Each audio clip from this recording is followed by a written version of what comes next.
Here's the thing, though. He experienced great remorse.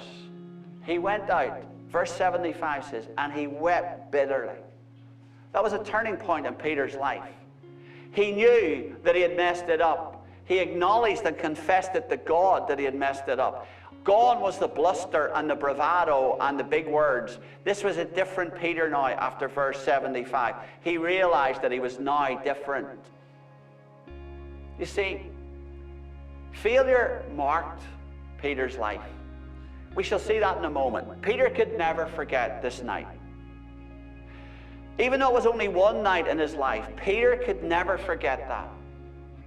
Being there as Christ, his Savior, was being tried and denying Jesus 3 times and calling down curses on the people who were right.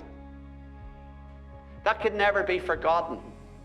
And so for the rest of his life, Peter was marked by that. But here's the thing, it did not define his life. And failure marks us, but it should never, never define us. We may be marked by the sins of our past, by the mistakes we've made, by the failures we've made. We may be marked by the ways in which we've messed things up, but that does not need to define your life. See, as a pastor, I've met lots of people, and they said, well, you know, back in 1991, I did this thing, and I'm still living with the consequences of it.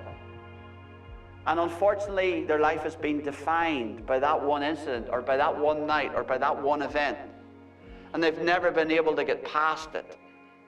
And for over 30 years, or 20 years, or 40 years, or whatever it happens to be, they've been defined by this. And so they're not living a full life.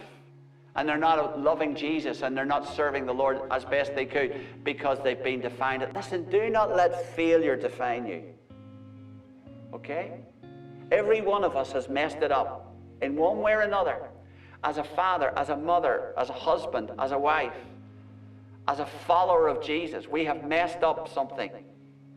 Do not allow that to define you, because we have an enemy, and the enemy will want that to become so much part of your life that you become useless, you become ineffective, and you become just so overcome by guilt and by remorse and by disappointment that life becomes so difficult. You see, Peter was marked by it, but he wasn't defined by it, because Peter moved on to become a very different person.